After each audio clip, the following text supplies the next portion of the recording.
Washington, and that was in 2004 when we started our journey together, our 7-year journey together.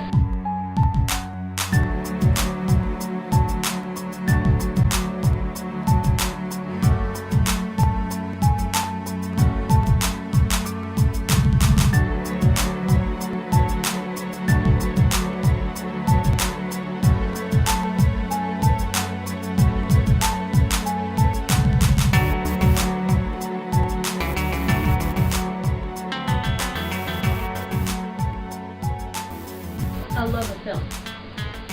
Fundamentally, I love a film. Is what got me interested in filmmaking. But documentary filmmaking, I think it's a love of education.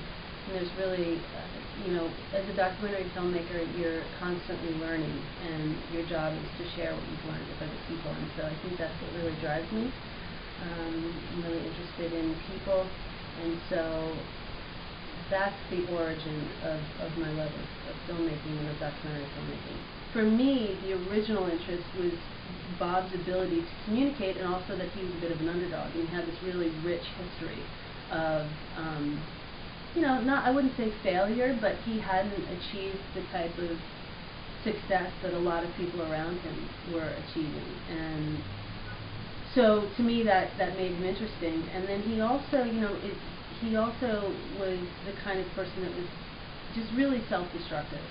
And I had learned that Bob had made it out of this destructive period in his life, and that he was sober, and that he's working with this organization called MAP, which was the Musicians Assistance Program, that he's helping other musicians get sober. And I thought that was really cool.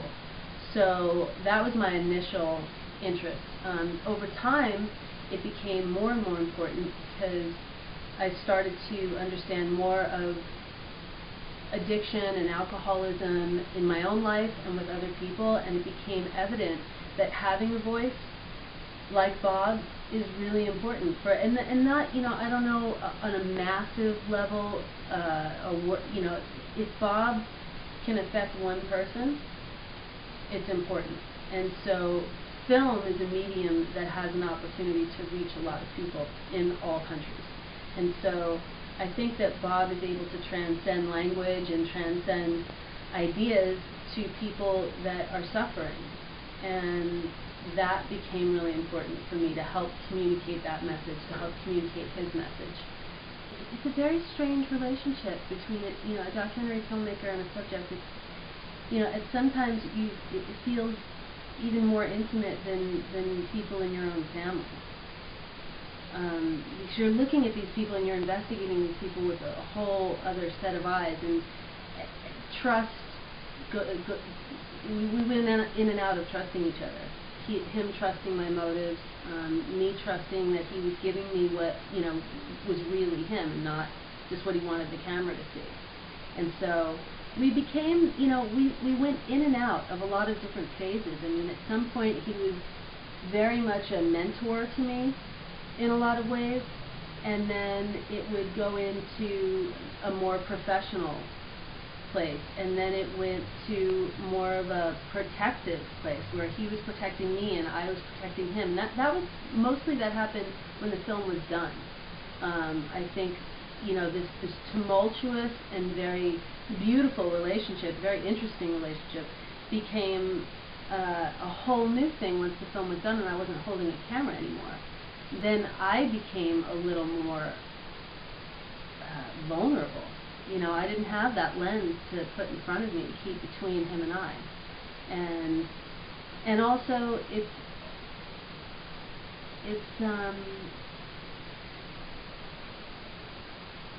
there's a vulnerability in, I care about Bob, and I wanted to honestly portray what I saw his life to be. And when you're showing that back to somebody that you care about, it can feel very raw. I mean, I didn't want to disappoint Bob. I didn't make the movie to please him, but I certainly wanted him to be pleased. The movie's been done for about a year now, and I'm still hearing Bob talk about new philosophies that he's discovering. And so it's exciting to see Bob continue to grow in his philosophy and continue to share it. now his most recent philosophy, which I just heard at the festival, is to get away from your parents. So Bob was telling people to get away from their parents, but I think what he's really saying is that there are more. This generation is getting more comfortable under the umbrella of their parents, and so he's saying get out there, go live your life, go live in New York City, go live in Paris, go get out there, go do what you want to do, go find your passion. I really, I believe that when we are reflections to each other as humans.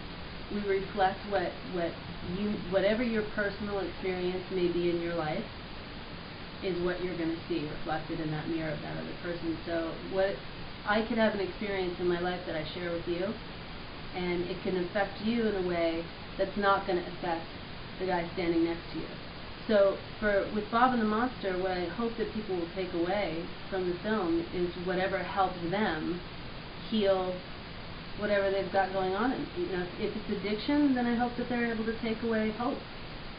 If it's creativity and music and songwriting or any sort of artistic ambition, then I hope that they take away the mad for living, the lack of apathy for what you have, for life, to go out there and to create. I hope they take away something that makes them feel better about their life. And Bob has the ability to do that. So I think it's going to be different for everyone.